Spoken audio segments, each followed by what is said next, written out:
to the Vitti. So many of you here, it's great. Are you ready to laugh? It's comedy, right? That's important. So I should start by saying there's good news and bad news on the laughter front. Right? Yeah. So the bad news is, well, I've been looking to do comedy for like pretty much my whole life, since I was like 13 years old, right? So I've been, over the course of my life, to probably over 100 open mics like this for comedy, right? So I know from experience, right, there's a very high chance, okay, as much as I wouldn't want there to be, a very likely possibility that this night is going to be shit. Right? You know, I've seen so many open mic, it's open mic comedy, right, so you don't know what people are going to say, you know. I remember one that I went to in Las Vegas, where there was a guy went up, and he did like 10 full minutes of the most awful, like, paedophile material that you've ever heard. Not funny at all, right? And then he finally got off stage, and someone else got up and did even more paedophile material. And it was like 3 or 4 people in a row, and I was like, my friend, is this like paedophile material night? What's going on?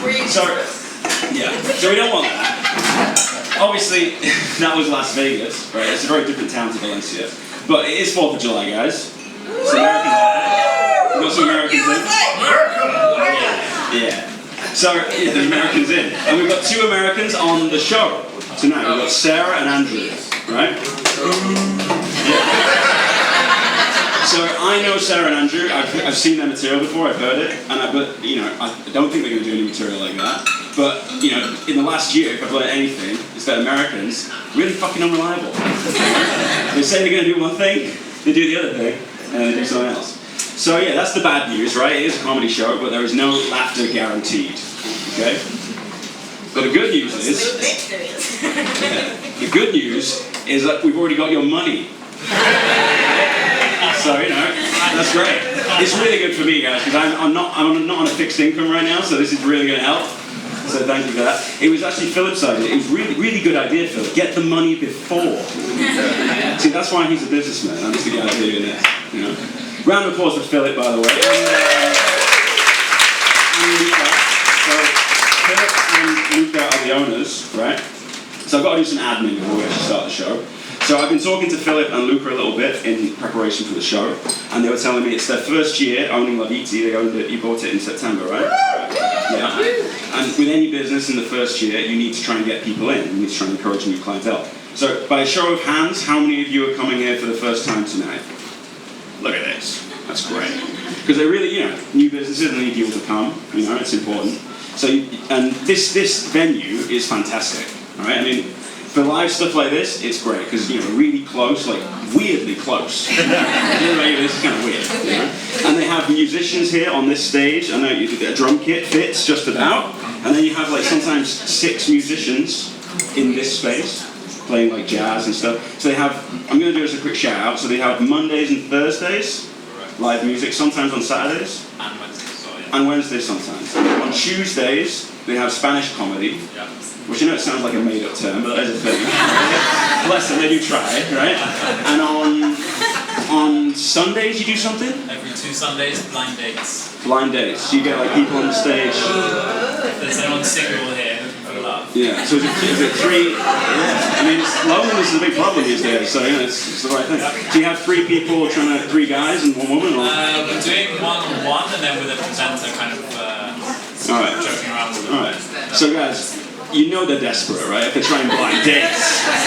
Come on, you know? You can't even say it's about the art anymore. It's just like, let's get someone in, right? But I don't know, how's it going? I haven't seen it. Is it good? Amazing. Alright, it's good.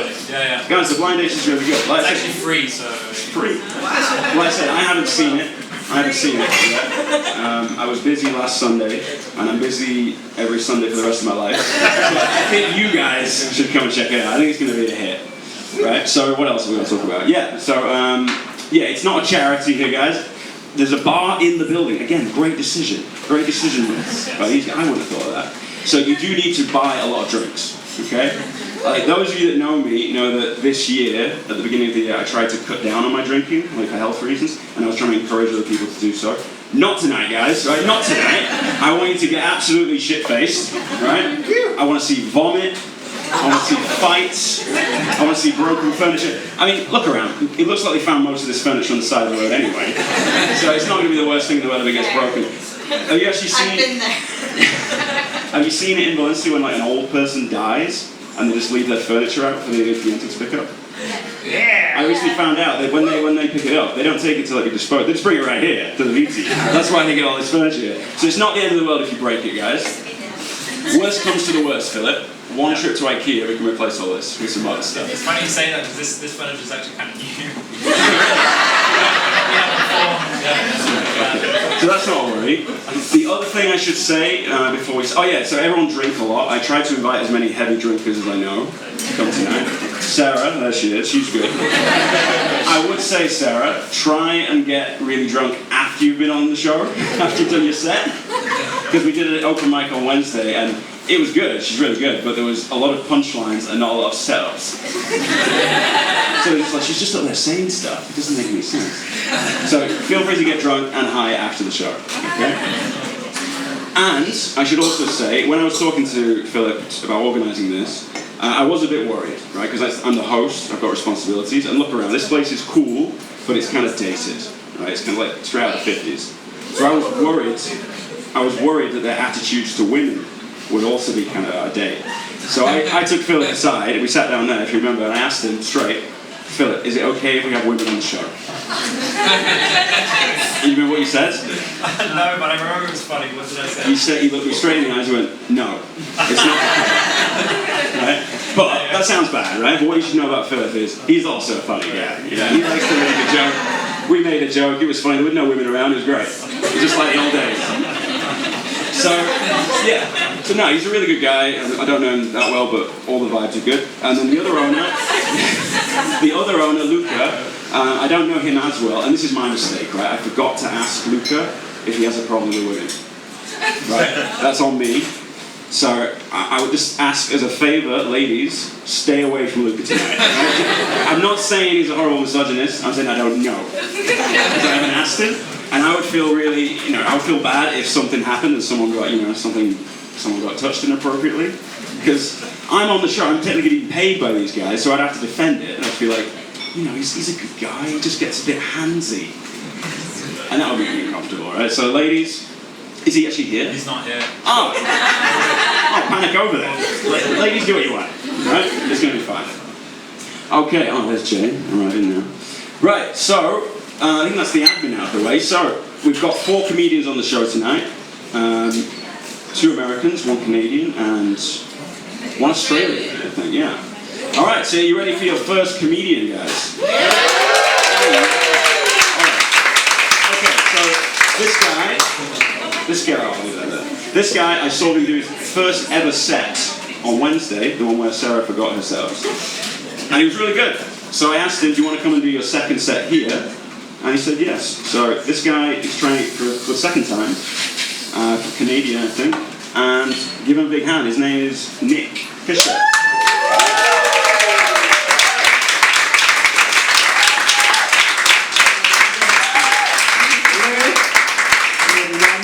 I'm Nick again. I live here in Valencia. I'm from Canada. I have a wife and I have 2 kids. I grew up in the 90s. The 90s were an interesting time to be alive. There's a lot has changed since the 90s. Like, you used to be able to beat the shit out of little kids. Can't do that anymore. My dad, actually, he really loved beating the shit out of little kids. It was his thing. So when we were little, he'd do this thing where he would take off his belt and he would fuck us in the ass.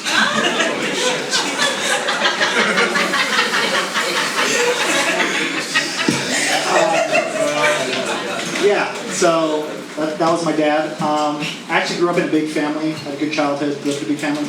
11 siblings, 11 brothers and sisters, so yeah, it's true, big family. And the reason for that is because my dad always really liked the idea of coming inside my mom. Yeah. Weird. That was his thing. Yeah. Other material, great. Drawing blank here. Yeah.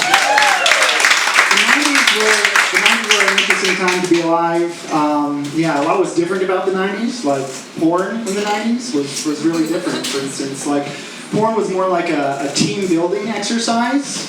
Like, you and your friends would, like, go down the stairs at, like, 1 o'clock in the morning, and you turn on the TV at a really low volume to a channel that barely got reception. And, like, you wouldn't even know what you were looking at. It'd just be, like, one fuzzy tit breaking through the static, like the little girl in The Ring. And that was it. That was your entire sexual awakening. One time, me and my friends, we actually found this magazine in the woods. It was like a porn mag. And it was really gross, and all the pages were stuck together. And, like, it had been rained on, and no one knew where it came from. Probably some dead homeless guy. But, you know, it was like finding gold, because, you know, we didn't have all the options like we have now. Like, you know, we didn't have, like, endless categories to scroll through, like, on Pornhub, where it's like shopping for curtains on Amazon. Like, I don't really like the black ones. Yeah, but, you know, so when we found it, it was like, you know, finding gold. You know, we didn't have all those options, so you just had to stare into one weathered picture of a hairy vagina until you came, and that was it. That was the whole thing. You know, yeah, actually, you know, being in the 90s was interesting. You know, actually, my wife the other day recommended or suggested that we watch porn together. And I don't know if you know what that's like, but it's a little bit like being on trial for murder. She'll ask you questions like, do you think she's sexy? And you have to be like, no comment. Or she'll ask you things like, what type of videos do you like? And you have to pretend like you're not a disgusting monster. And that you actually have taste. And you'll say things like, well, just think that man's penis is too big for that poor woman. And it's like, well, that's just too many lesbians. Too many. Yeah. And then when you finally do find a video, like, you have to pretend like you're not actually watching it, so you'll just kind of give it the whole time. And then when you come, it's like fucking Frodo casting the ring into Mount Doom, and this wave of relief washes over you. And she'll turn to you and she'll be like, did you like that, honey? And you'll be like, no comment. Yeah, so I'm a dad. Yeah, I have 2 kids. Yeah, and you know, sometimes as a dad, you got to take a little bit of time for yourself. So what I like to do is pretend that I'm taking a shit, and so I'll lock myself in the bathroom and just sit on the toilet like this for 10 minutes while my kids are arguing over who gets to put a fork in the toaster. And, you know, I love my kids, but if I had another one, I would kill it. You know, I'm joking, I wouldn't actually kill it, I'd just throw it in a ditch. I'm joking again, I'd kill it. Yeah. But yeah, no, actually being a dad is pretty great. The only thing that I don't like about being a parent is parents. Fucking the worst. Like, they're awful. Like, you'll go to a kid's birthday party and you just have to stare into their shitty face while they talk about like how they bought an air fryer or how shoe insoles changed their life. Like, if I had a choice between like taking a coat hanger and ramming it into my dick hole, I would do that like 100% of the time. I would do that. Yeah. So I'm a parent now. Yeah, so my daughter, she's little, so I still have to take her to kids' birthday parties. But my son, he's a teen, so he has no friends.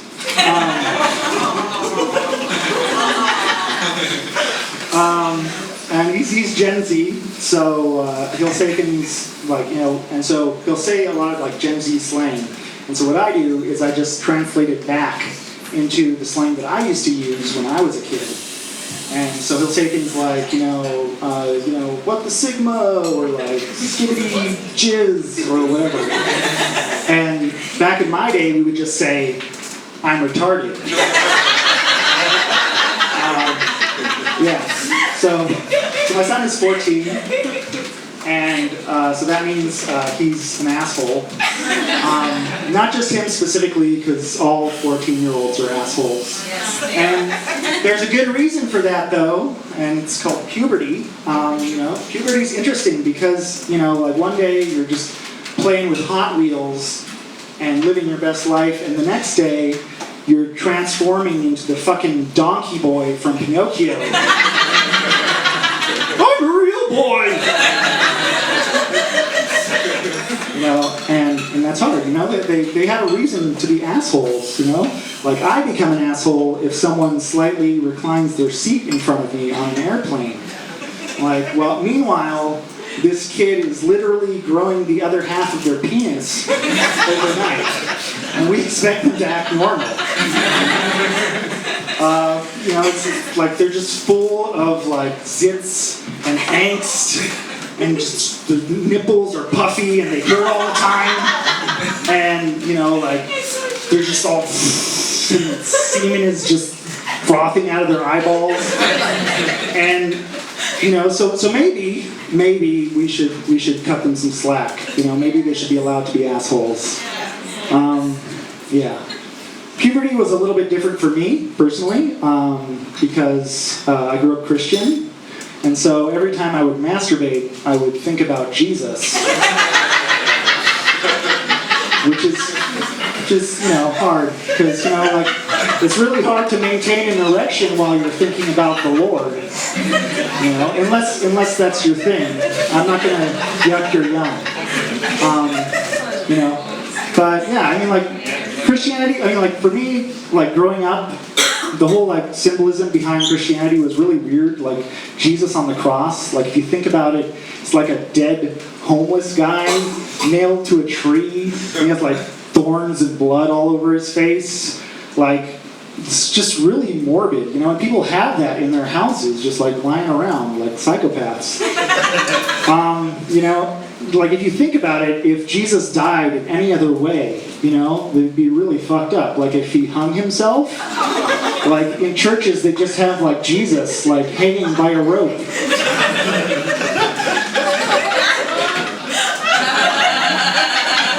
Like a fucked up piñata. And you'd hit it and bread and wine would come out. Communion would be a lot more fun. Anyway, that's my set for the night, guys.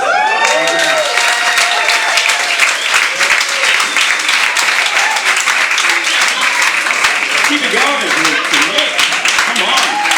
Second time. That was a nice set. That was great. All right. Okay. Just really good. Second time. What the fuck? So, just a quick reminder, guys. Don't feel shy to go up and get drinks at the bar, right?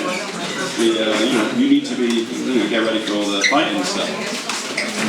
Okay, so I'm going to tell you a little bit about me and what's been going on with me lately.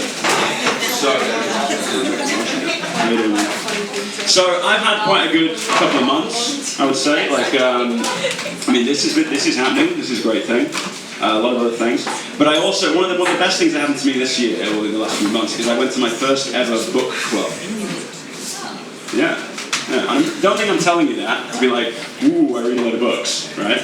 No, I'm telling you that to impress you because, guys, I read a book. Right? I read one whole book, right?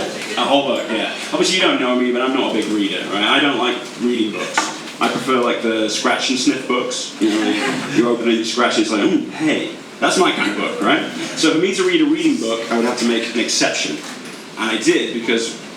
Well, I met the lady who runs the book club, right? And she was very attractive. Okay, so I was talking to her, and she said, "Do you want to come to the book club at some point?" And I was like, "Oh, are you going to be at the book? Yeah, I read. Yeah, I read. Oh, I read much." That's what I said because I don't know how readers talk. I was trying to impress her with my words, so I said much, and it worked because she invited me to the book club. Granted, she had invited me already. but I'm counting it as a win. So I read the book. Okay, it's called Girl, Woman, Other. Has anyone read this book? Yeah. What do you think of the book? It's good. It is really good. Yeah, that's the answer. That's correct.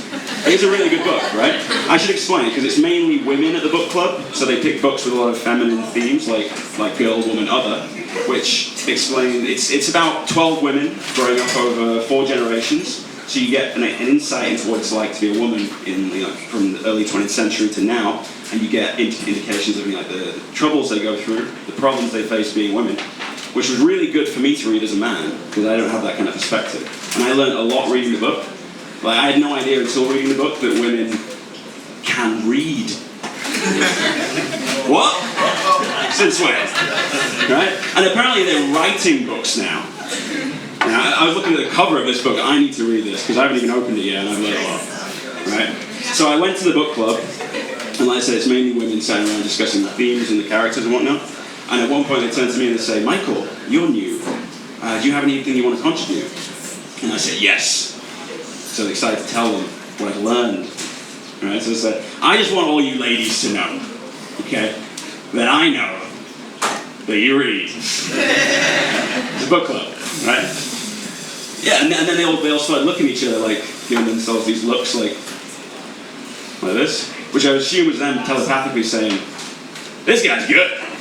This guy's good. He gets it." He's in the book club. So I'm in the book club now, and that's really good. I should say that nothing did happen between me and the lady in the book club, unfortunately. That's another thing. That's another thing you should know about me is I'm cripplingly lonely. Sorry, you can laugh at that. That's fine. Someone's got to laugh at it, right? Yeah, it's a big problem, for a lot of men. But I'm very lucky because I've got really good friends and I've got a family that loves me, right? But none of that is useful to me when I'm alone in bed at night at 2 a.m. I mean, it's fuck all then, right? Because what am I going to do? Call my mum at 2 in the morning and be like, "Mum, I'm alone again. It's dark. Can you come and hold me?" I'm 35, right? Can't be doing that. So what I've been doing is suffering in silence with the loneliness. Okay? But then after, 30 years of that, I had an epiphany, which was, come on, Michael. Come on. Silence is actually really boring. So now I suffer to whale song at night. I don't know if you've heard it, like the recordings of the whales under the ocean. And I just go, like for hours of that. But it's soothing to listen to, and apparently it is the noise of the male whales trying to attract female whales. It's the mating call. But to me, it sounds more like just whales howling in agony. Like, someone please fuck me. Right, and I'm lying in bed alone. I'm like, I hear you, brother. I hear you. I'm alone as well. So I'm soul bonding with whales now. That's my big development. And I started doing it. So I go to the window of my flat in Valencia and I just start howling like, "Oh, someone, please." And then my flatmate, because she's a woman, she starts banging on the wall. She's like, "Michael, cállate! Son las 2 de la mañana!" I'm like, oh. Even when they do hear me, they don't want me. It's just me and the whales from now on, I guess. Yeah, it's fine though. We'll get through it. Alright, so, like I said before, we've got a lady doing comedy. She's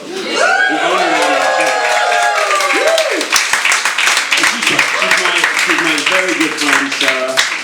We started doing stand-up together here in Valencia, and she's also quite new to it, but she's great. Okay, so you're going to love her. Please give her a big hand. Sarah Vitti, everybody.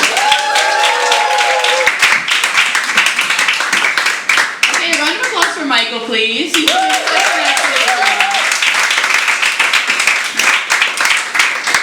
As Michael said, we started doing stand-up together like a couple months ago, I would say. A couple months ago. And we've done a few open mics together, but the first one was the one that I was the most nervous for, obviously. It's the first stand-up set, and I had 5 minutes, a whole 5-minute set, and I was super nervous. And funny enough, my friends that were coming to see me that night, they were even more nervous for me, okay? And one of my friends, she goes, don't worry, if you panic up there, I have a joke that you can use.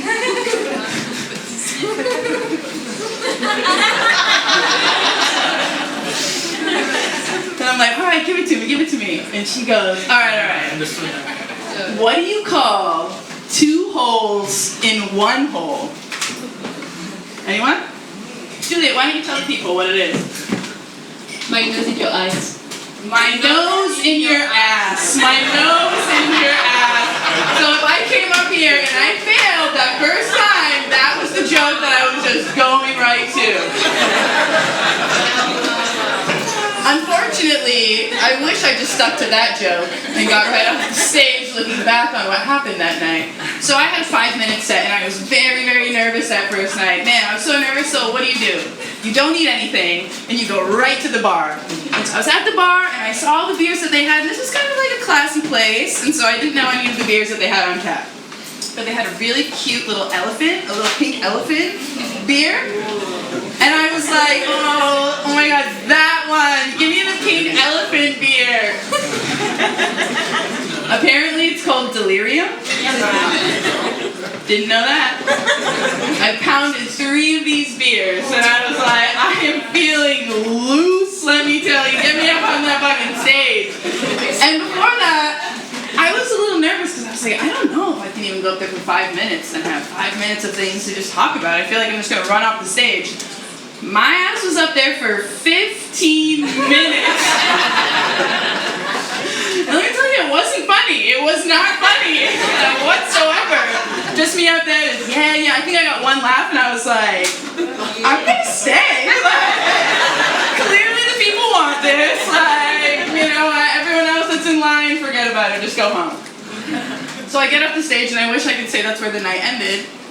But let me tell you, I was feeling a little delirious. So I go and I'm sitting in the front row and I'm going to watch all the other comics that are performing, and I pass out and I miss 5 of the comics performing that night, just sleeping in the front row, just fucked off my ass, right? Michael, I only had 3 beers tonight, not even the pink elephant, so don't worry about it, alright? I'm good.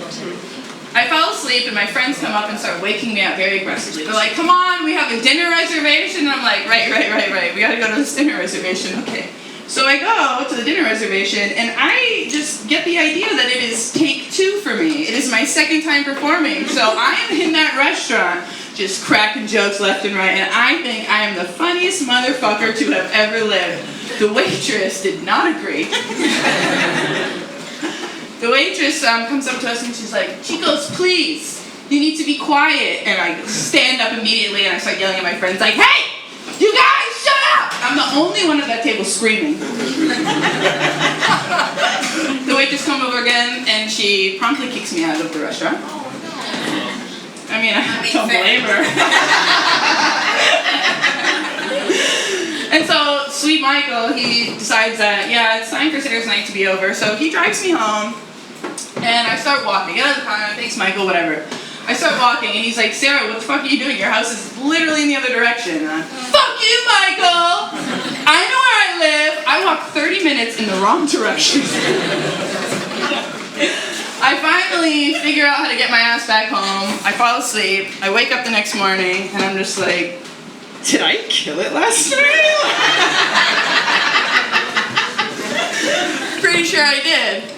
Some of my friends weren't talking to me for about a week after that, but all's well, love and war, whatever the fuck it is, I think it was fine. They're probably just jealous,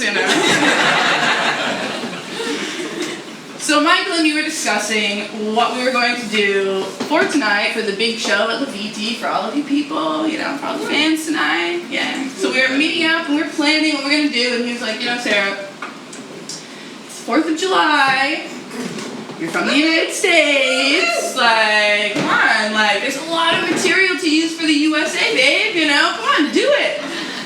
And I'm just like, yeah, okay. And he's like, what? It's ace material, people love hearing about the United States, just shit on the USA. And I'm like, those are strong words for someone that lost the Revolutionary War, my friend. Thank you, Americans. And shit on the USA because we're fucking number one at basically everything. For example, we win the Super Bowl every year. We win the World Series in baseball every year. You know?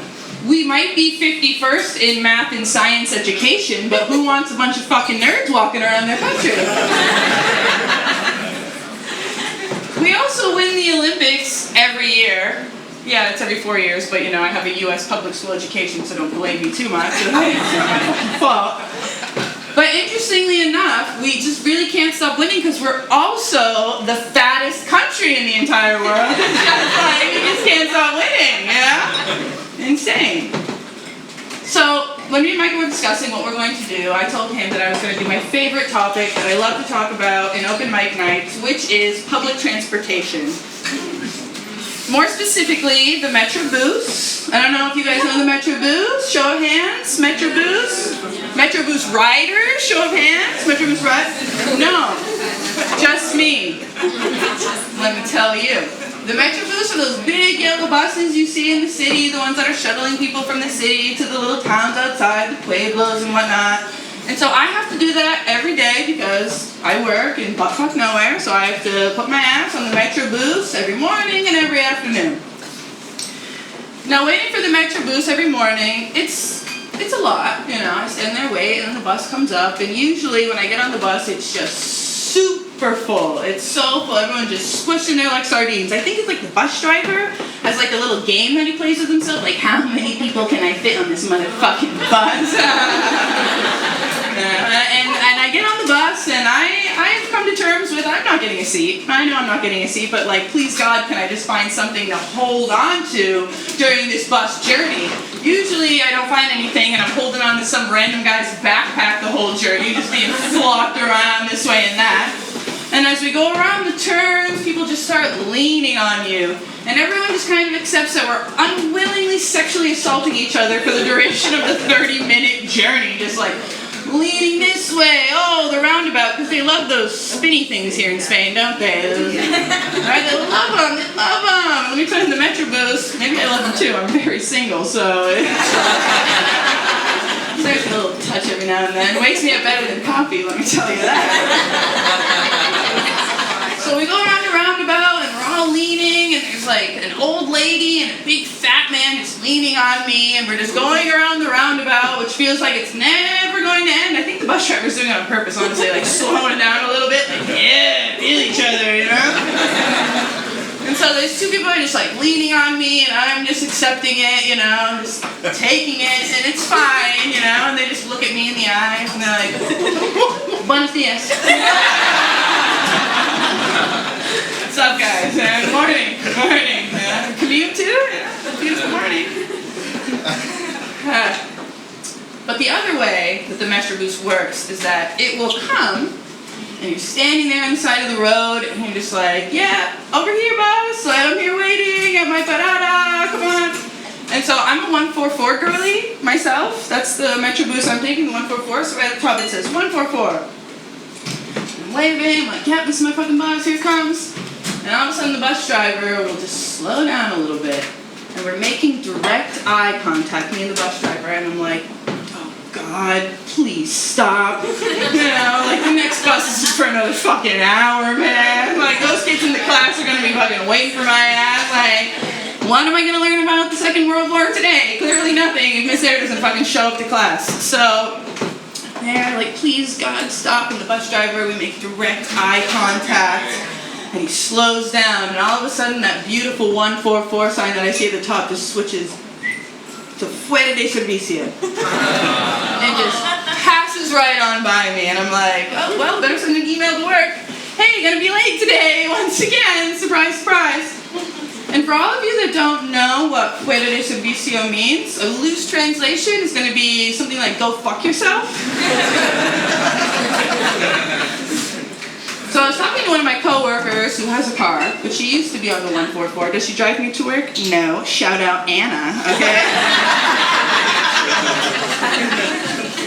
she's like, you should try and call the Metrobus customer service line, you know, like give them the complaint, tell them what's happening. And I was like, Anna, that's a pretty good idea, you know, I'll give it a shot. And so I called them up, and I'm like, you know, waiting, it's ringing, and then all of a sudden I get an automated voice message, and it just says, fuera de servicio. You got me again, Metro, boom, God!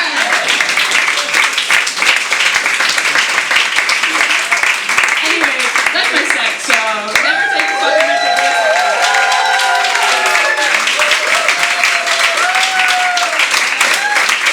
Give it up for Sarah, everybody. Keep it going.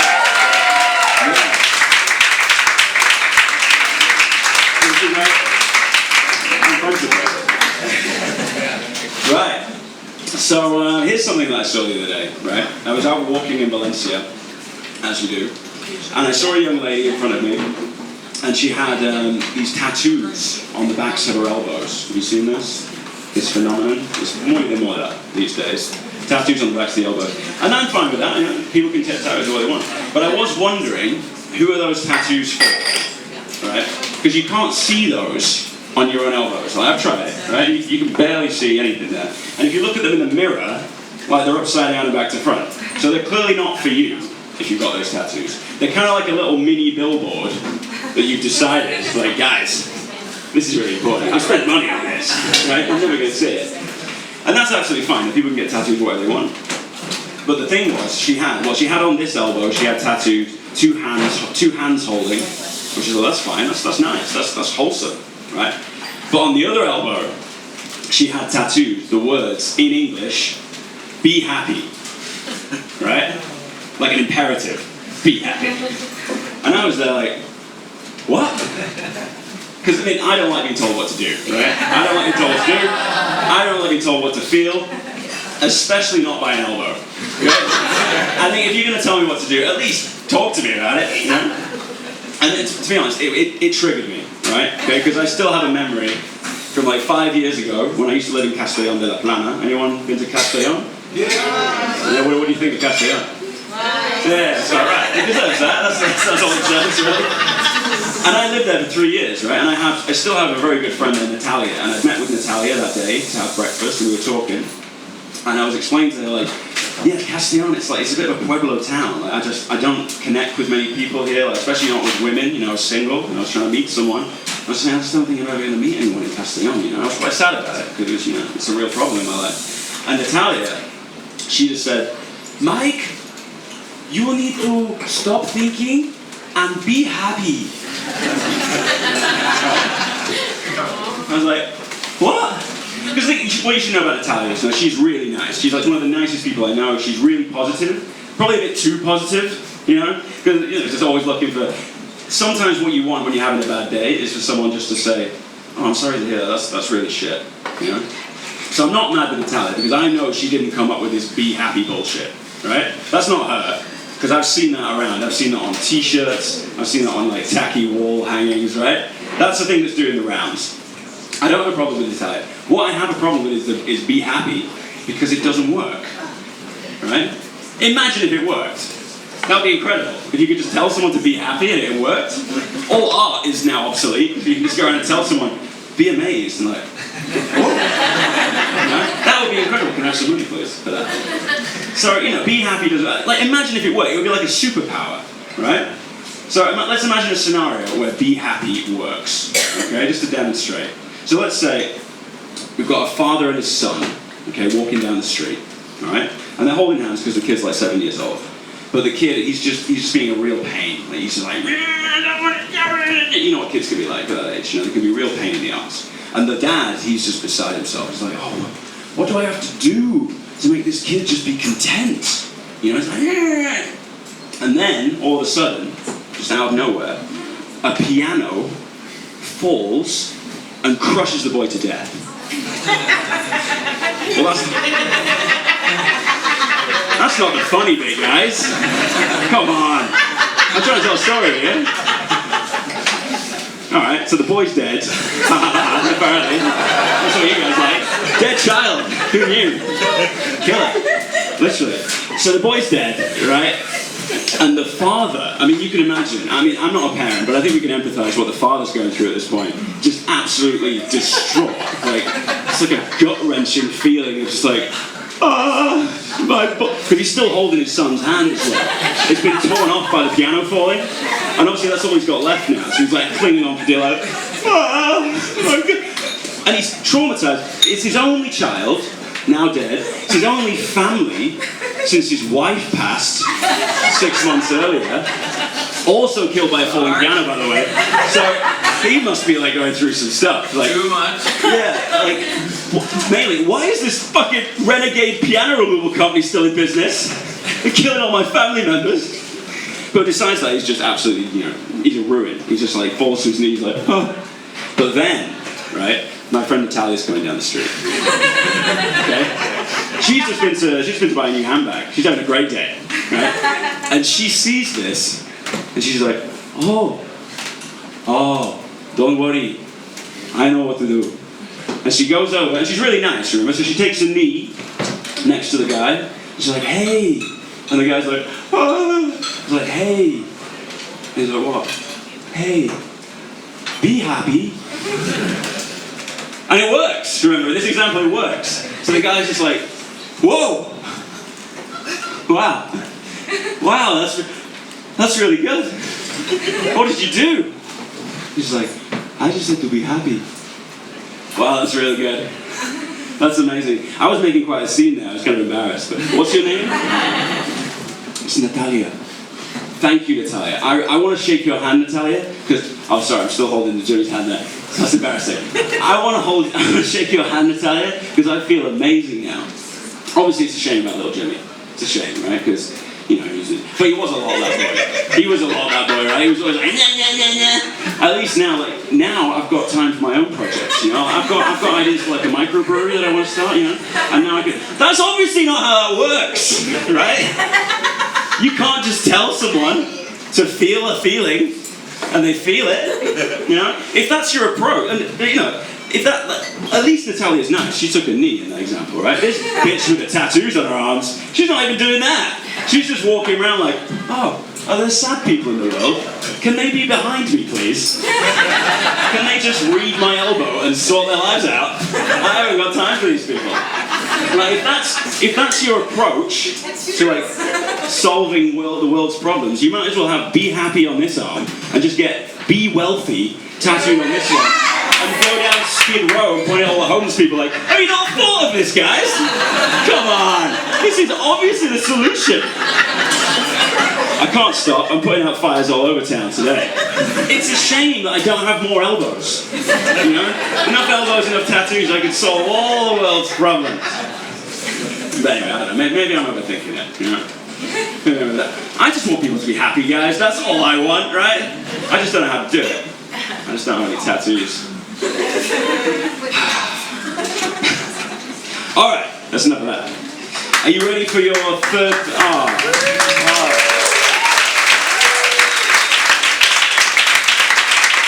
You see her man, that's why we're friends. Shout out to her man on the camera, by the way. Doing a great job recording this. So, we've got 2 more acts for you. This next guy, I've seen him once. I've seen him twice, actually. He's really funny. He's from Australia, and he has a Japanese wife. Woo! Yeah. And, what else am I going to say? I said you're Australian, right? I think that's all I have to say. Oh, your name. That's what I'm going to say. J. Rick. J. Rick is coming to the stage, ladies and gentlemen. Keep it going for Michael.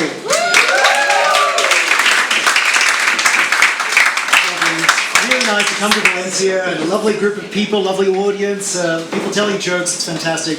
But it's not all rainbows. I saw in Barcelona, there was an anti-tourism protest. People... That's where I remember you from. I saw you at that protest. And there was a guy there that had a big sign that said, "Tourists go home." And I thought, they will go home.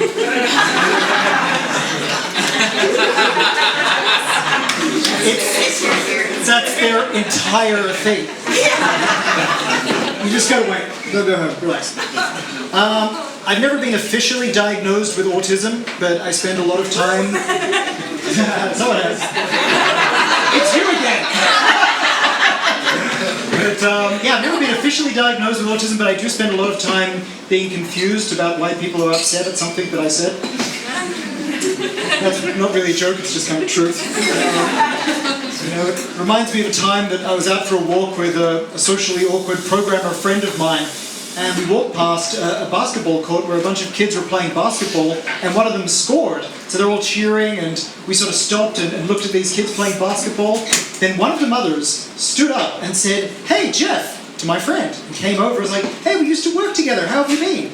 And Jeff, who's a programmer, lovely guy, a bit awkward, he sort of said, "It's great. Me and Jay were out for a walk and we were just looking at these kids."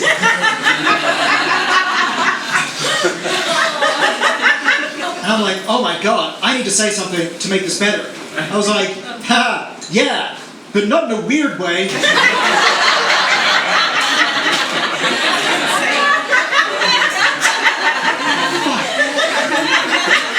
It didn't make it better. Made it worse. It's crazy when you say something that's in your head. It sounds really good in your head, but you just say it out loud and you just sort of sound like a timid pedophile. Those kids are alright, they're not too bad. The dating scene, it's really tough these days, especially if you say stupid shit all the time. Yes. Like I do, and like some of these people do. That's how they know that it's the real you, it's from the heart. Yeah, but my last girlfriend dumped me because she said that I wasn't good at communication, and I was just like, yeah, well, it's just something you're saying, bitch.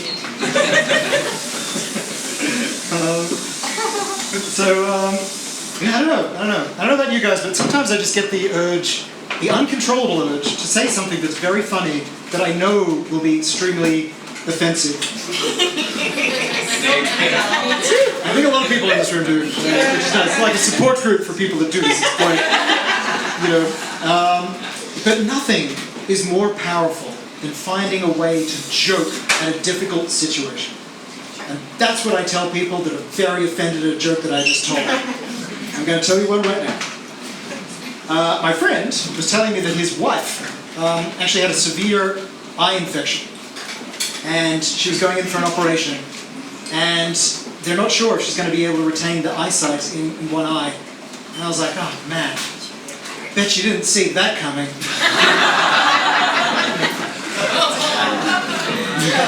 That one split the room, let's try this one.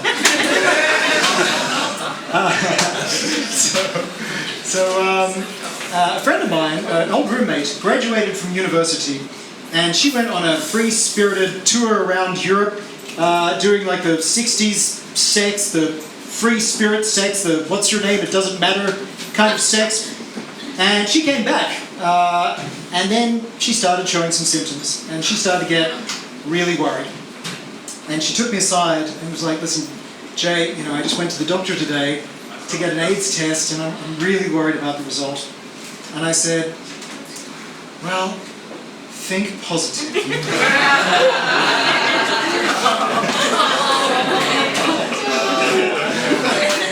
Yes. All right. Here we go. I met a blind girl who was very attractive. So I asked her if she was single, and she said, no, I'm not seeing anyone.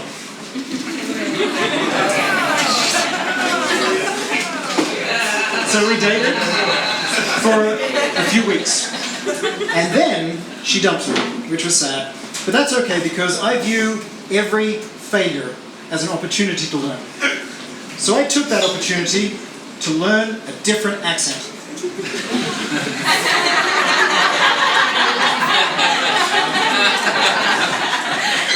And now we are back together again. Hello, darling, it is I, Klaus. I've got a dog with a real stupid name. His name is Cheese Man. That wasn't the joke, but I'm glad you enjoyed it. It is a dumb name. It's a funny name. So yeah, very unique name. And his name is Cheeseman because when he was a puppy, he went into the kitchen for a moment and ate a whole wheel of blue cheese. I'm like, oh my god, because it could be dangerous for dogs. So I looked on Google, and Google was like, oh, your dog is about to detonate. I'm like, oh no. So we were just waiting for him to explode like a chocolate shotgun, but he didn't. He was fine. So his name was Cheeseman. And I tell you that because 2 weeks ago I was sitting in a hotel lobby with Cheeseman, and this couple came over, and they said, wow, that's a lovely dog. What's his name? And I'm like, oh, it's Cheeseman. And she said, Jizzman? And I'm like, no, it's Cheeseman. She's like, oh, Cheeseman. I didn't like that interaction. Because that implies that I'm a huge pervert who named his dog Jizzman. And I wait for people to come over and say, it's a beautiful dog. What's his name? Jizzman. Jizzman. Jizzman. Hey, wait, he's very friendly. Where are you going? Come and meet my other dog, Cum Monster. Name their dog Jizzman. I do not appreciate the implication. Okay, so, okay. There's a new Superman movie coming out next week. I don't know if you guys noticed that. Yeah, there you go. You know? And it reminded me of the dumbest Superman movie in existence. I don't know if anyone in this room has seen Superman Returns, but I'm going to tell you the plot, and it's going to sound like I'm lying, but I swear to God, this is true. Anyway, Superman has sex with Lois Lane and gets her pregnant. Firstly, that's a plot hole. One time in the comics, Superman sneezed so hard, he destroyed several planets. I guarantee, if Superman had sex with a human female, he would blow a load right through her back. There'd be nothing, maybe a head and 2 feet. That's it. Anyway, he gets her pregnant, and he knows this because he has X-ray vision. So he sees, he's like, huh, okay. I swear to God this is true. He leaves the Earth. He does not even say goodbye to his girlfriend, who he just had sex with, and just leaves the Earth. And Lois Lane's girlfriend is like, well, that kind of sucks. I didn't think it was that bad. And she remarries. 5 years later, he comes back. And Clark Kent and Superman both appear at the same time. It's like, no, it's kind of a little bit of a coincidence, but okay, whatever. Hey, Superman, where have you been? Well, I flew to Krypton, my home planet that exploded when I was a baby. It's like, oh, what'd you find there? Nothing. Okay. And now you're back? Yep, now I'm back. None of this makes any sense. If you watch the film, this is just absolutely crazy. Anyway, Superman finds out where his old girlfriend, now married woman, and husband and kid are living. He flies there and is floating outside the house and uses his super hearing and X-ray vision to spy on his ex-girlfriend. It is so messed up, right? And, you know, he's like an intergalactic space pervert listening to his ex-girlfriend, and then he tries to hit on her again, right? It's like, hey Lois, what's going on? It's like, yeah, I mean, I'm kind of remarried now with a kid. It's like, are you here to stay or not, or what? And he looks at her, and the camera zooms into his face, and it's like, don't worry, I'm always around. You're not! You found out your girlfriend was pregnant, you're like, I'm gonna go get some cigarettes. You left the solar system! It is a crazy story. Anyway, so that's weird. I saw on Instagram a friend of mine posting about the positivity challenge, where for 1 month, you're only supposed to think positive, happy, uplifting thoughts, and I thought, it's a dumb idea. It's really stupid. People just say things, man. They say things all the time. Women say things too. Women always say, I want a man who knows what he wants. But then they also always say, who are these two midgets?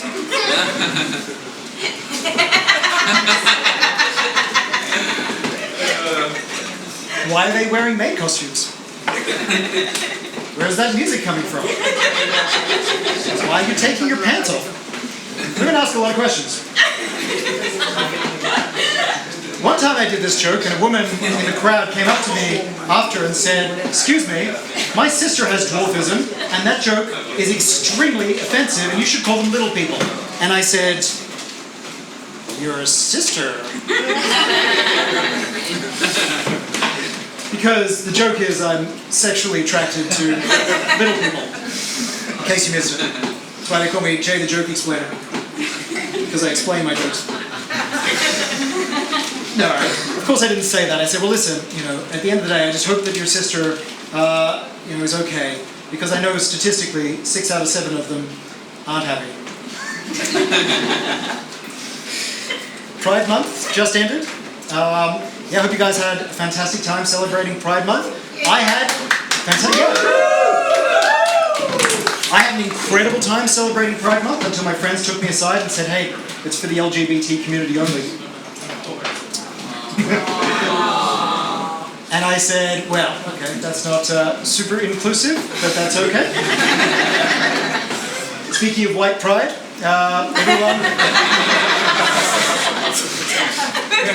everyone's very upset with Elon Musk these days. And I heard that in America some people are so upset that they're scratching swastikas onto Teslas. And personally, I support this 100%. Absolutely. 100%. It makes it a lot easier for me to explain the swastikas on my Tesla.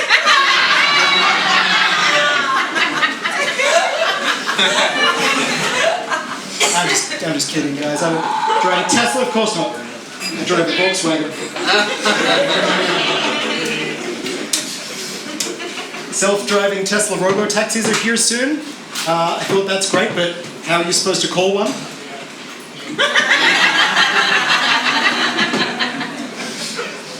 Speaking of Hitler, I married an ally. My wife is Japanese. And we just found out she's pregnant. Thank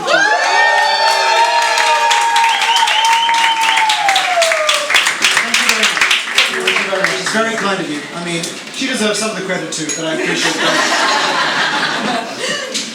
Anyway, because she is Asian, she looks a little bit younger than I do. So one day we were sitting in a cafe in London, and this middle-aged British woman came over, walked past me, and went up to my wife and said, "Excuse me, miss, are you okay?" And it took me a moment to realize what was going on. And I stood up and I said, "Excuse me, I paid good money for Ling Ling."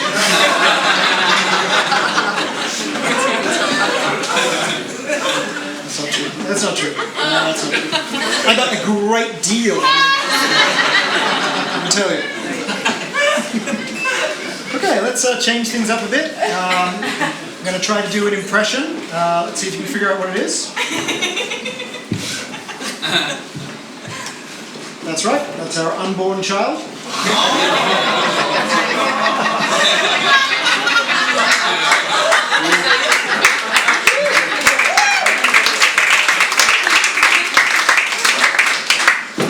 All jokes aside though, people are very sensitive about racism these days. Not me. I don't care about race at all. I'm more of a tits guy. Some ass guys here tonight, I respect that. But no, racism, it is a real issue though, especially towards Asians. In fact, some Asians deal with people making fun of their accents and vicious racial slurs on a daily basis. And that's just my wife. Sad. Just think about all those other Asians out there just being made fun of because of their hilarious English accents. Slanty little eyes. How bad they are at driving. Gain of function research that led to COVID-19. What are the reasons, actually? Watch out for those Asians. I like accents, though. And I like the Australian accent. Because, different accents make you feel different ways. And I was born in Australia, and when I was 15, I got appendicitis. And I went to the hospital, and this young Australian doctor came over to me, and he was trying to make me feel better, because I was pretty nervous. And he put his hand on my shoulder and said, "Don't worry, mate, we're going to get it right out of there." I'm like, I'm going to fucking die. You know, it's just, don't get me wrong, I love the Australian accent, I love the Australian sense of humor. I love the fact I used to work with a guy called Sexy Fingers, because everything he touches ends up fucked. But the Australian, it's just not a confidence-inspiring accent unless it's coming from a bartender. It's like, "G'day, this is your captain speaking." It's like, oh, fuck. That's why I'm making an effort to improve my accent. I'm actually half British, but I don't sound British. So I've been working on my British accent as a way to fit into England better and as a sign of respect. Any English people in the room? A couple of, fantastic, okay. So maybe you can tell me how my British accent is coming along. Hello, welcome to my country.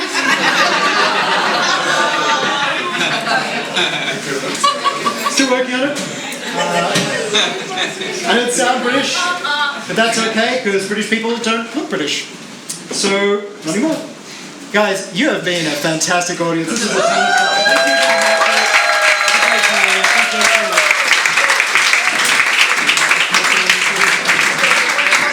Okay, everybody, keep it going.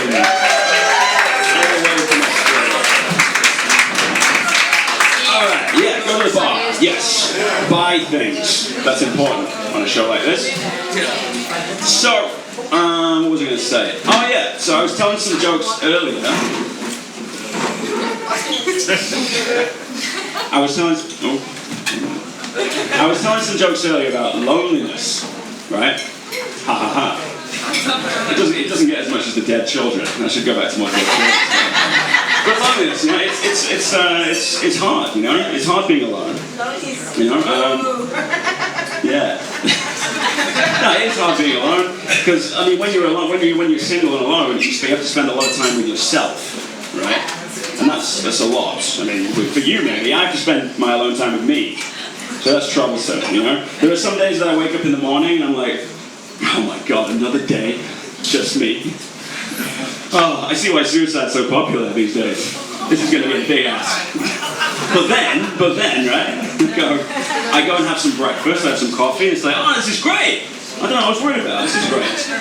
And then the breakfast ends, I finish my coffee, and I'm like, oh no, here it comes again. Here comes the solitude. What time's lunch? So the day is very much like this, you know, it's a roller coaster. But at least now, like nowadays, I'm an adult, you know, I've got at least some chances of meeting a lady, you know. Because the thing is, when I was young, in my youth, I was absolutely hopeless. Right? I was the worst person in the world at talking to girls. Like, I was just bad at women. Right? Both like, I didn't understand them, and I was bad at them live. Right? In a setting trying to talk to them. Because the thing is, I didn't have a lot of good role models growing up, male-wise. Like my brother and my dad were both a bit kind of, they didn't tell me anything. So I just had my personality to work with, which was troublesome. So like, if I was trying to talk to a girl at a bar, the thing is I was so riddled with anxiety about it and so shy. And all my friends had already had girlfriends and stuff, and I was like, shit, I need to do something to catch up. Right? So I thought I need to do something like weird and meta to like impress them. You know, they're like, oh, this guy's different. He's got his own vibes. So I would go up to a girl at a bar and I would say something like, hello, I see you're wearing a dress. Actual line that I used to use. I thought that was good back then. Right? I would say, I see you're wearing a dress. And then she would invariably say something like, yeah, and? And then I would say, oh, I thought you would find that charming. And then she would say, no, not really. And for those of you who are good at flirting, you'll know this is not a good place to be in the flirt, right? This is really bad. Short of like slapping her ass or headbutting her, this is about as bad as it gets, right? But because I was so inept and so clueless, I would just think, maybe if I like just hang around, I'll grow on it, right? I don't know. I thought maybe she'll find it endearing how awkward I am. And you know, spoiler, she didn't, right? And the word she there is doing a lot of heavy lifting. We're talking about like 50 plus women over many years. You know? But I mean, now that's not the case, right? I'm not saying I'm good at it now. That's not the case. I'm just not anxious about it anymore. Right? So when now I try and talk to someone I like, I go up and I'm actually just kind of excited, like, I'm just curious to see how I fuck this one up. I'm genuinely excited. Because it's always a new and creative way to fuck it up. I'm nothing if not creative, right? What I've taken to doing lately is because I've started drawing again. I was always good at drawing, right? And my friend Greg actually offered to put my work in an exhibition at the end of July. He's an artist, by the way, he's really good. So I've been doing some drawing, and I thought maybe my creative drawing side of my personality could like help out my lonely, sad side of my personality. Like a collaboration, you know, between my personalities. So what I do is I draw like a little drawing for a girl if I like her, and I give it to her, and see how that goes. Yeah. It's not been going well, I'll be honest. It's not had a great reception. I still remember one, this was only a couple of months ago, there was a girl working in a bar in Carmen, in TDS, if you know it. And she seemed nice, she seemed friendly, she had a nice vibe. So I drew her a little picture of some magos, you know, like magicians, in what? Witch and wizard in Spanish. It was like a witch and a wizard, a little cat. And I gave it to her and it said, unos magos parados. I thought that was nice, right? And she said, oh, es muy buena, gracias. I was like, yeah. And then I went away, and the next time I was in the bar, she came up to me, I was like, oh. And then she gave me a fist bump. No, it was like, oh, thank you for that. That's exactly what I wanted, a fist bump. That'll keep me warm at night.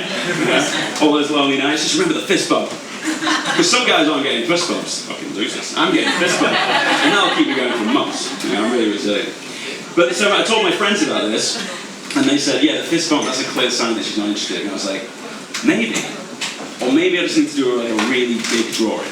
Like an A3. An A3 drawing, like really big. And they said, no, I don't think that's a good idea at all. Mike. I was like, but I've already got an A3 drawing that I've done, and I don't have a use for it. So I think if I give it to her, it'll work out. You know? It's a really good drawing. I mean, it's weird, right? Because it's like pretty dark, man. No, well this one's lighter. So it's a picture of a zebra's head that I did, right? But it was at a time when I wasn't really into the drawing, so I did the zebra's head, and then I just sort of bailed on it. I didn't do the savannah behind it, so I just did a little like blue squares, which doesn't really make sense. I mean, like, what's that meant to be? It looks like a zebra in a tiled room. It generally looks like a zebra has found its way into like a public swimming pool, and in that bit between like the pool and the changing room, where there's like you wash your feet, and there's just a zebra in there. Yeah. It makes no sense. But I thought it'd be funny, right? I didn't actually do this, so I'm not a maniac. But I thought it'd be funny to go into the bar with this drawing, and she would see me coming, and she'd be like, oh shit, hola Michael, ¿qué tal? And I come in with the drawing, and she says, ¿qué tal? And I don't say anything, I just lift it slowly above the bar, just reveal it's a enormous drawing. I thought it was funny. I've got it here, I can show it to you. This is a drawing that I did way back. I like to call this one Zebra Goes for a Swim. That was nice. I didn't give it to Ragos in the end, she's dead to me now. Fucking fist bump. But, moving on to the sincere part of the show, because I have done a good drawing, I mean that's a good drawing, I've done a drawing in my new style for the Vitti, right? Because I want to show my appreciation for you letting me do this, Philip. So this is a drawing that I did I even went to the flea market to get like a fucking old frame that fits in with all this decor, right? So this is a drawing that, I do need it back for the exhibition, by the way, but I'm gifting it to La Vitti because I think it is apt. Right? And you can see it says on there, for La Vitti at the top. Spent a lot of time on this, guys. But it's a great art and I want us to have a good relationship. So can we pass that back to Philip? We can find a place for it on the wall, right? How much is it? I mean, it's free for them. Just give me drinks and stage time. But no, I don't want you to think that I'm a complete loser. Like, you know, I've had lots of good things happen for me, like relationship-wise. There was a period a few years ago when I was using those loneliness apps. You ever use those? They're really good. You know, you just got loneliness apps. I was into like the friendship loneliness apps, not like the fuck the loneliness out of me loneliness apps. They're not for me. But I was on one of those once, and I started, said, "Hi, I'm lonely. Is anyone lonely?" And this other girl said, "Yeah, I'm lonely." I was like, "Oh, we're like kindred spirits." So we met up and we started hanging out, and it was going really well. And then, like after I don't know, like a few weeks, she let me touch her breast. He's really good. But I'm not up here to brag, guys. I'm not up here bragging, right? I'm just up here trying to be humble. I just wanted that to be recorded, that happened. All right? Okay, so we've got one more comedian to come up, and then we've got a big finish to the show. Okay? So I think we've got time for it. We might run over a little bit, but it'll be quiet. Okay? So bring big hand for Andrew. Not yet, hold on. He's a really good guy. He's a really good guy. I met him when I first started doing stand-up in Valencia. He's been really supportive. He's a great guy, and he's really funny. So please welcome. Oh, he's shit. He's terrible. Please welcome Andrew to the stage. Michael, just for the record, next time you host, when you say he's really funny, and the first thing everyone says is, "Oh, really?" I really love the audience tonight because you responded so well to Nick's dad fucking him in the ass. And I was like, oh, these are my people. They get it. And then you laughed when he said that when he was going to throw his third kid in the ditch, and he was like, I'm just kidding, and you laughed at that. And then you were all like, when he said, but my 14-year-old, he doesn't have any friends, you were all like, oh. Like that was the line. No, we're all lonely too, is what that means. And I get it. I get it. I'm also a father, Nick, so thank you. Any other parents in the audience tonight? You brought your son. That was right there. Welcome. So 3, is that accurate? That's fine. How about this? Are there any only children in the audience tonight? 1. Aha. Okay, it's okay. I'm not going to pick on you until after the show. Usually, you've already kind of broken the ice for me. I usually start my story. It's just a story about parenthood, how it goes wrong. You try to be a good dad. You try to be the best parent possible. And yet, if there was a camera on every parent 24/7 for their entire lives, no child would make it living in that house past, like, I'm gonna say 3 or 4 days without social service zooming in and just rescuing the child from this horrible monster that every parent is. You know what I'm talking about. It's in there. We're afraid. It's in there. And you have to live with this duality of, like, trying to raise them the best you can and knowing that there's the darkness in there, and they're only little. You can do whatever. I can totally take this little shit. He's talking. He's asking for it. He wants it. I'm gonna teach him a lesson. No, not gonna teach him a lesson. It's okay. So I guess then the warning of the story would be: this is a story that contains pornographic material, namely anal penetration, facial. That's amazing. I just learned today what pegging is. I was like, pegging? Well, that's when a man has like, it takes it from behind. I'm like, isn't that anal? Are they changing anal now? They change math in the schools? And she's like, no, it's with a woman who wears the strap on. Well, that's clever, actually. I like that. So I'm a fan of pegging.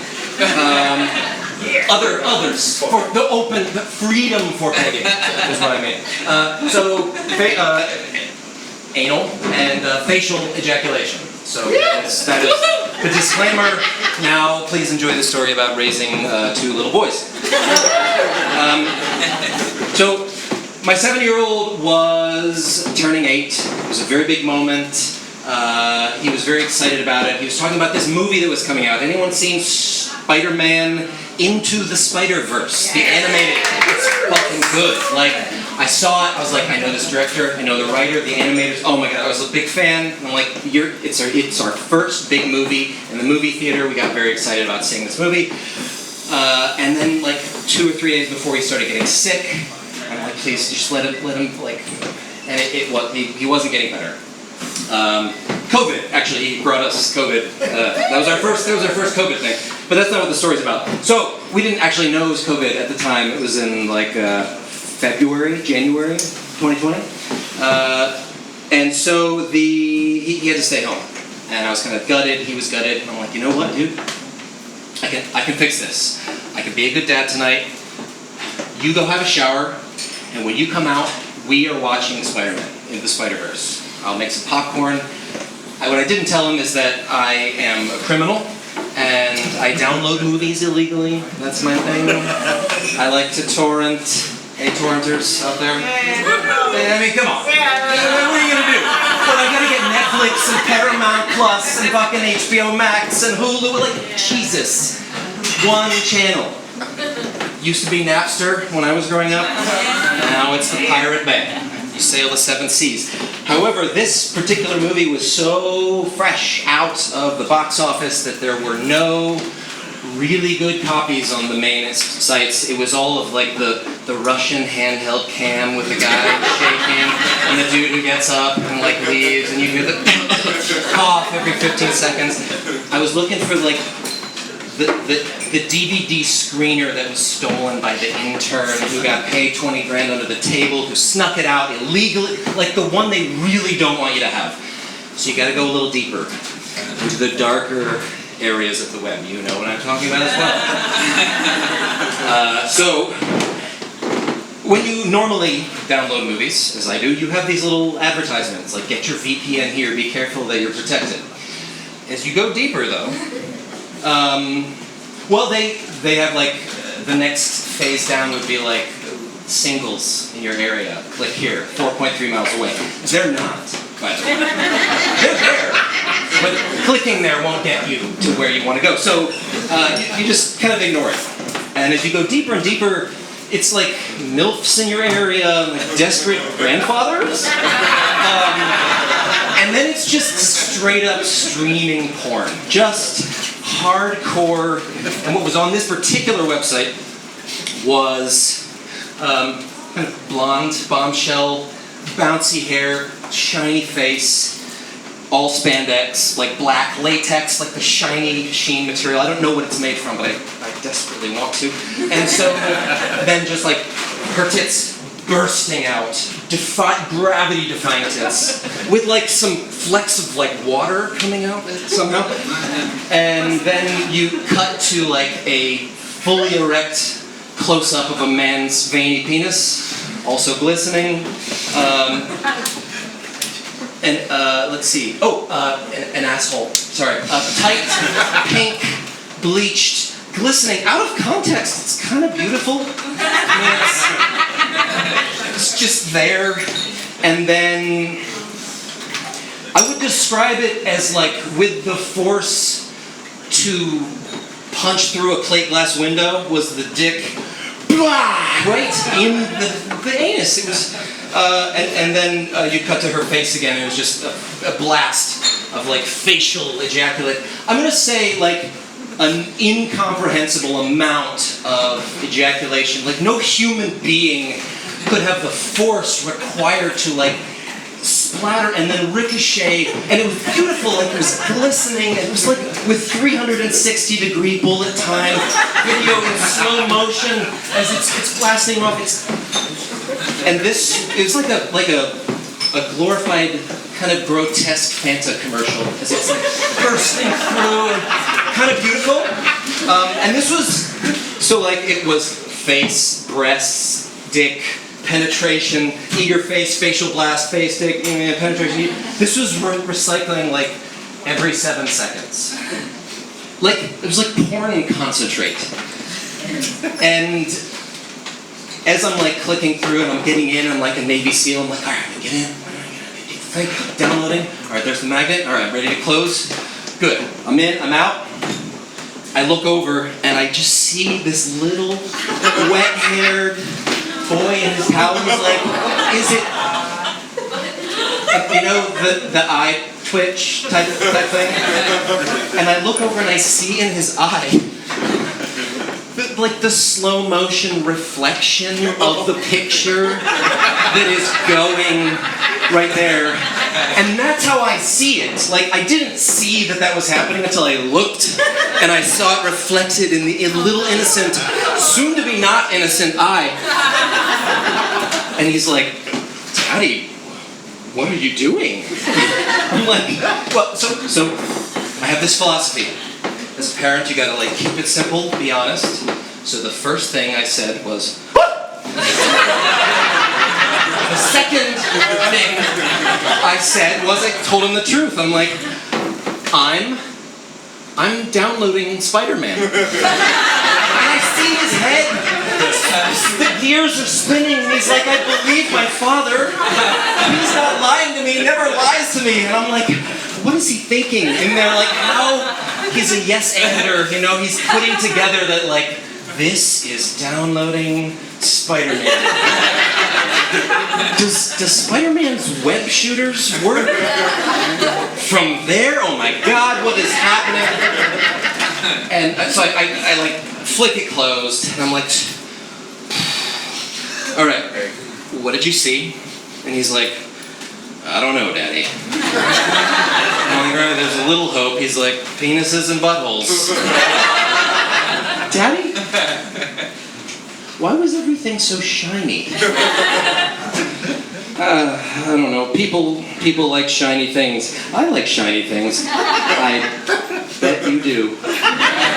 And that, when you were a parent, is one successful way, if you ever want the tip, of how to give your 7-year-old a healthy butthole fetish for the rest of their lives. And thank you all for your time.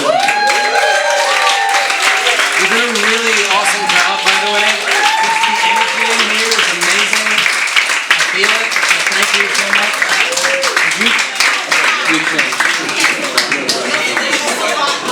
All right, guys. We're into the last stretch of the show, right? There's a very good reason why I'm dressed like this. I'm not going to tell you that yet. That's the big finish, okay? It's great. After our last set, I don't know. So, before we finish, right, I am going to address the fact that it's 4th of July, right? It's an American holiday. And I'm going to try and celebrate it in the best way I know how, given what I know about America, which is to try and commercialize the fuck out of it, right?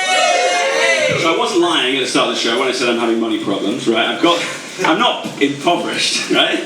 But I'm waiting for an investment to come through, and until then I'm kind of screwed. So I've got enough money to last a month. So what I've done is, in the spirit of the American capitalist machine, I've made some merch for the show, right? That I'm going to try and sell, right? So, what we've got some good stuff here, okay? We've got some Be Wealthy badges. Right? You can just have those, right? They cost nothing. If you want to give me €1, that's great. We've also got USA, right? What else we got? We've got some prints. We've got some prints, right, of the drawing that I did. And we've got some prints of Zebra Goes for a Swim. Yeah? They're very good prints on nice paper. I'll leave them like that.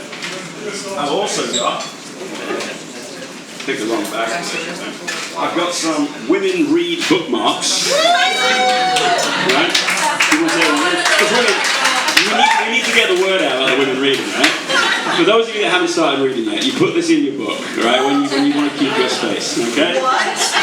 Gasps. And saving the best till last, right? This is for the guys in the audience, because I know there's a lot of lonely guys out there like me. This is really special, right? In keeping with the oldness vibe of the Vitti, right? On cassette, I've got 10 copies of the Lonely Whales greatest hits. Okay?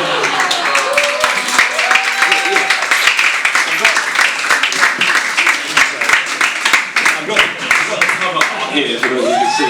The Lonely Whales. For those of you that don't know, right? The Lonely Whales. I mean, music is subjective, but in my opinion, they were the best to ever do it, right? The best of the whale singers ever, right?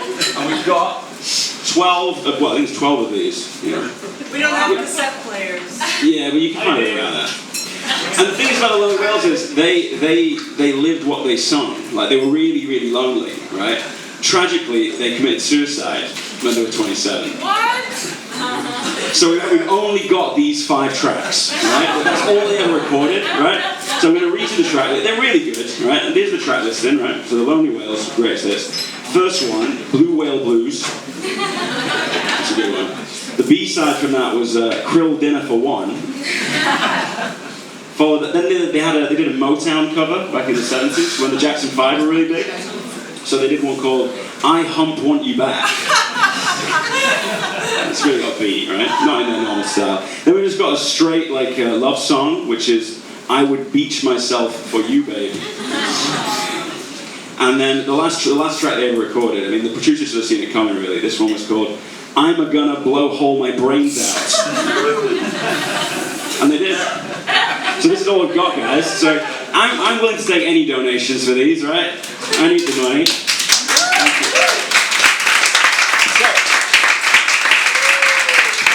Let's bring it home by addressing this, okay? So I told you a lot of stuff about myself in this show, and you would be forgiven for thinking I'm a very sad person. I'm lonely, don't have any money, blah, blah, blah. But I'm not. I'm actually very happy. I might be the happiest person you know, right? Because I've discovered the secret to happiness, right? Have any of you heard of hacky sack? Right? Yes. So those of you, can you throw me the hacky sack, Tim? Do you have it? So the hacky sack is a little sack bag, right? Full of sand. And all you have to do with this to have the best time of your life is just get a good friend, like I have, and you just try and keep this in the air using only your body and your feet, right? I'll give a demonstration. That was a bad demonstration, okay?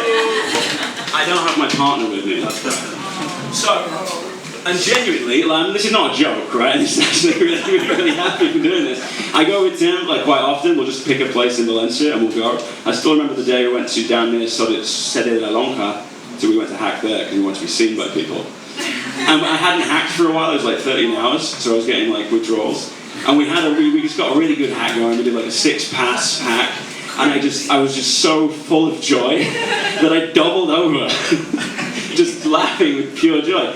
Look at his face, this is a true story. So this is not a joke, right? You came here for a comedy show, but you've actually just gone away, you've won the lottery tonight, right? If you're unhappy, just get yourself one of these. And I thought we would end the show by demonstrating it. So we're going to attempt a world first, I think, at Vitti. We're going to try and do a live hack here on stage. Yeah, that's clap worthy, come on. Musicians up here, we've never had anything like this. So I'll explain to you how it works, right? We have to try and complete 10 passes with this, okay? So it's not allowed to touch the floor in those 10 passes. And we need your help, you have to count the passes for us, okay? It's quite a small space, okay? Some of you think like doing comedy is nerve-wracking, it's not. I'm genuinely nervous about this. We've been practicing for this for years. So, without further ado, let's do it. Please welcome Tim to the stage. You ready? Oh yeah. So you have to complete 10 passes, alright? Please count them as they go. It doesn't have to be between us, it can be 2, 3, 4 on this foot, okay? What's the family?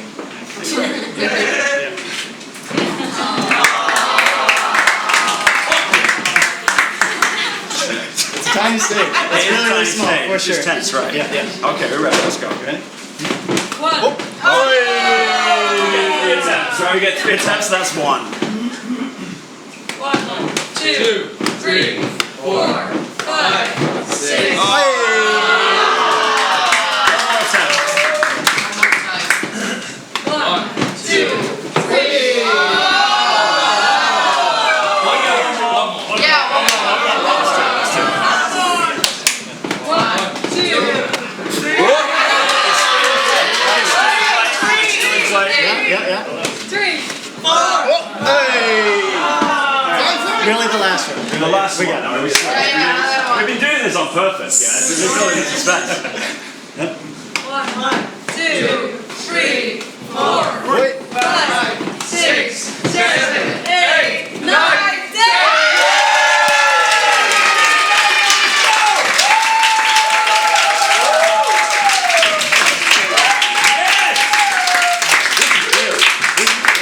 Thank you very much for coming, guys. Give a round of applause for the Vitti.